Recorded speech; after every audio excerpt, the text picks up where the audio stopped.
शनिकंदन रघुनंदन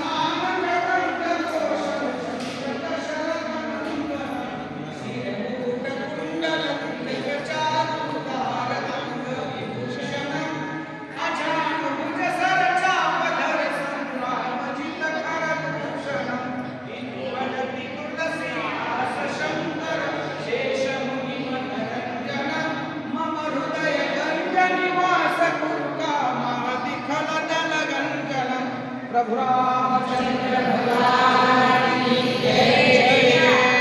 रामचंद्र भगवान की जय। नर्मदे हर नर्मदे हर।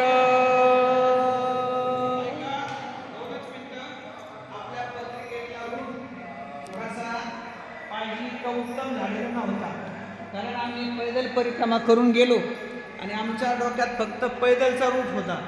त्यात हे सुद्धा मंदिर नव्हतं. इतकं भव्य दिव्य मंदिर आहे आपल्या रूटमध्ये नाही. असे बरंच काही नाही की जे मुख्य आहे आणि जे विशेष काही हात वगैरे असं पण काही टाकण्यात केले. तर त्याकरता आपण हा रूट केला. ओंकारेश्वर पासून निघालो, सियाराम बाबा समाधी, बैरागड धाम, राम मंदिर, प्रति अयोध्या मंदिर प्रसिद्ध आहे. ते मंदिर झाल्यानंतर काही मंदिर तयार झाले. त्या पद्धतीने गडवाडी राजधाम, त्यानंतर प्रकाशामध्ये तापी नदी संगम, शूळपाणेश्वर महादेव मंदिर, कोळीचामध्ये नीलकंठ धाम, अतिशय सुंदर बघण्यासारखं मंदिर आहे. संध्याकाळच्या वेळेस आपल्याला तिथे जाण्याचा प्रयत्न करायचा. लाईटिंगमध्ये खूप छान बघता येते.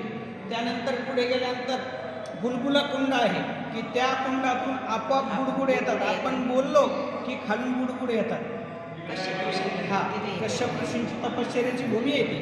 त्यानंतर पुढे हनुमान टेकडी आहे. पुढे गेल्यानंतर विमलेश्वर महादेव मंदिर की जिथून समुद्राचा प्रवास आपल्याला बोटीनं करून पलीकडे जायचे. पुढे गेल्यानंतर मिठी तलाई आणि नर्मदा मंदिर दर्शन आहे. पुढं भरूच शहरामध्ये नीलकंठेश्वर महादेव, पुढे गेल्यानंतर नारेश्वर मंदिर दर्शन, त्याच्या पुढे कुबेर भंडारी दर्शन, त्यानंतर गरुडेश्वर दत्त मंदिर दर्शन, त्यानंतर महेश्वर नर्मदा स्नान व अहिल्या होळकरांनी बांधलेला राजवाडा, सर्व काही घाट वगैरे आहे. खूप बघण्यासारखं ठिकाण आहे.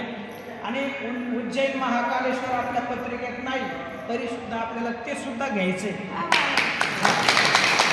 त्यानंतर पुढं नर्मदेचं नाभिस्थान म्हणजे मुख्य नाभिस्थान जे आहे, जिथं आपल्याला नर्मदेची उटी म्हणून आपल्याला ते वाहायचे नेमावर करायचे, ते नेमावर मध्यस्थान येते.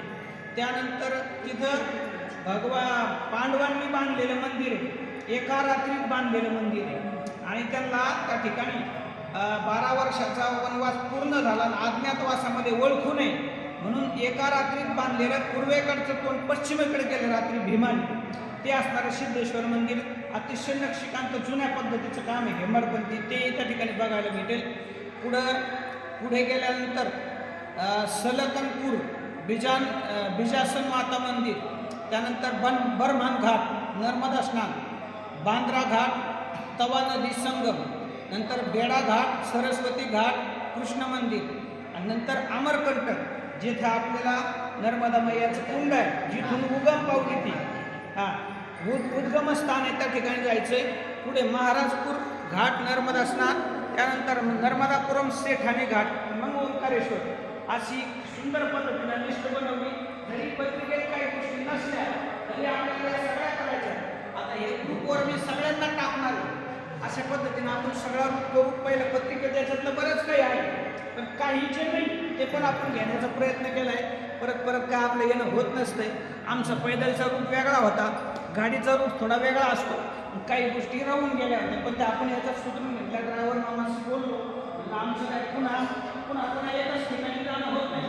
तर हे सगळं आमचं केलं तर उत्तम होईल. ते ड्रायव्हर मामा आपल्याला फक्त त्यांना सुद्धा आपल्याला खुश ठेवण्याचा प्रयत्न करायचा, कारण त्यांना झोप पण झाली पाहिजे. आपण किलबिल जर सगळं तिथं करत राहिलो त्यांना झोप होणार नाही. त्यांची झोप झाली तर आपलं जीवन त्यांच्या हातात. थोडी त्यांची पण काळजी घ्या. चला आपण पुढे जायचे. नर्मदे.